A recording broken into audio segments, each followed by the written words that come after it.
Hey everyone, welcome back. Ryan here. For those of you that follow me on social media, at one point or another, you've probably noticed that this is my daily driver. This is the device that I use every single day.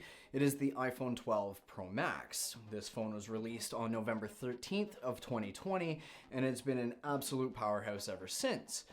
But it wasn't the only phone released that day. The other one caught my attention, and I decided to finally pull the trigger on it. So we made a little change. So this little guy is the iPhone 12 mini, and we were able to officially get our hands on this at the tail end of last year. And we were all about this phone. Not necessarily just for the nostalgic iPhone 4 to 5 era in terms of the physical design of the device, but because it was such a departure from the monstrous devices that we've seen recently, and with very few trade-offs. Some may ask though, how does this hold up in 2021, roughly 7 months after its release? Well, keep watching. The unboxing experience is pretty standard. Inside you get the device itself, regular paperwork, and a Lightning to USB-C cable. As has become usual, no earpods or power brick, at least here in Canada and the US. This particular unit I have is the black color, but it's also available in white, blue, green, purple, and product red. I typically go dark for all of my devices, so this was an easy choice for me. It's also available with storage capacities of 64, 128, and 256 gigabytes.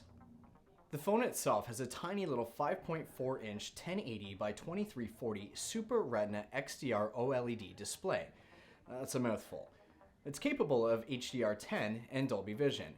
It gets fairly bright too, with a peak of 1200 nits.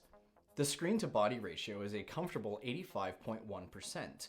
The glass itself is Apple's new scratch-resistant ceramic glass, but from what I've seen from others with this device, it still scratches really easily. The ceramic coating seems to be more for drop protection than anything, but as Zach from Jerry Rig Everything says, glass is glass, and so on and so forth. The rest of the device is your typical Gorilla Glass back, held together by an aluminum frame. The whole thing is IP68 water resistant, which means this phone could survive a dunk for up to 6 meters for 30 minutes. Around the sides, you get the typical wake, power, and Siri button on the right, with your volume keys and mute switch on the left. SIM card tray is just below the volume keys, but the device does support eSIM as well if that's your thing. The bottom has Lightning port, speaker, mic grills, and you guessed it, no headphone jack. Nothing really going on up top. The camera module on the back is a dual lens shooter. It's 12 megapixels for both. One of them is wide and the other one is ultra wide. You are going to be losing out on the telephoto lens that you would get on the Pro line models, but that's not necessarily something for everyone. With that said, the camera is still very, very capable, including low light. I never had any type of issues with it. In terms of video, it can shoot 4K up to 60 frames per second, and I never had any issues with that either. The selfie lens is also 12 megapixels, it's a wide shot, and it's capable of 4K up to 60 frames per second too. You get your typical Face ID module up here as well. The battery, we'll get to that. Okay, enough specs for now. How is the phone handling day-to-day usage in 2021? Is it fast, slow, snappy, clunky? Well, on this topic, it's fantastic. I've been using this phone for roughly a week at this point to give it a solid review, and it's been my sole device since it came out of the box, and I have to say it's never slowed down, stalled, or clunked out on me once. That A14 5nm chip, coupled with the 4 gigs of RAM that Apple put in this thing, is a processing powerhouse. I don't even have issues with background apps getting lost in RAM management, which has been a known issue with Apple devices in the past. Another huge positive is something I previously touched on, the look and feel of this phone. It's tiny, like real tiny. Smaller in the hand than I expected it to be, but that's a good thing. I love the size and feel of this phone. To be able to go about my day without performing hand gymnastics is such a good feeling that cannot be overstated.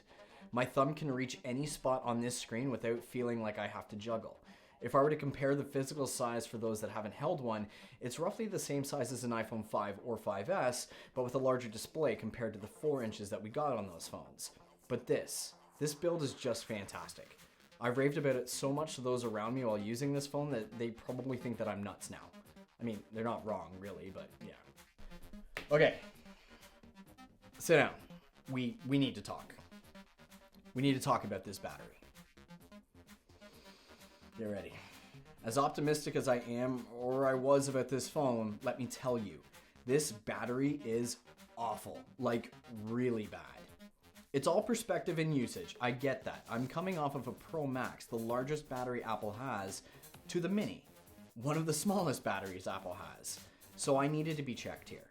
But really, it's bad. The cell in the Mini is a 2,227 milliamp hour battery, which barely lasted me an 8-hour workday of my regular day job.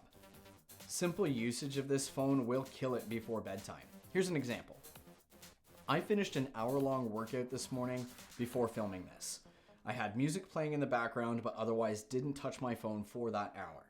It lost 22% charge in just that hour alone of playing only music. All background activity was off, auto updates off, most notifications off, emails on manual fetch. You get where I'm going with this. I trimmed as much fat off of the usage as I could to try and stretch this Mini out, but it's just not happening. Again, I'm checking myself here because I understand that wallets exist that are larger than this phone. So really, how big of a battery can Apple put inside of this thing? My point still stands though. Absolutely excellent phone, terrible battery life. So if you intend on getting one, be ready for that. There's no way around it. To wrap this whole thing up, is the iPhone 12 mini still a good phone in 2021? Absolutely. It has a flaw in the battery, but honestly, the rest of the phone is amazing if you're looking for a smaller, easy to handle device.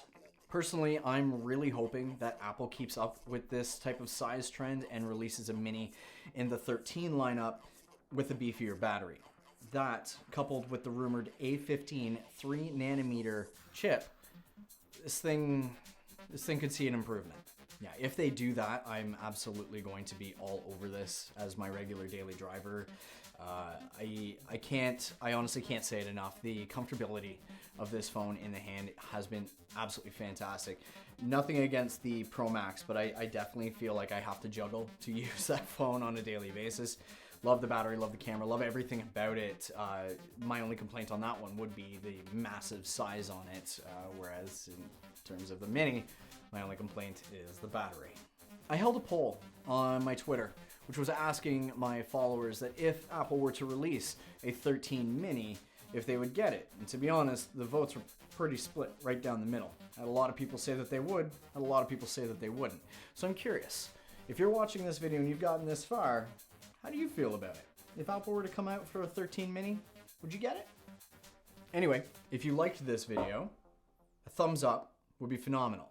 And if you loved this video, pressing that subscribe button would really help me build this channel. I appreciate it, and I'll catch you in the next one. Take care.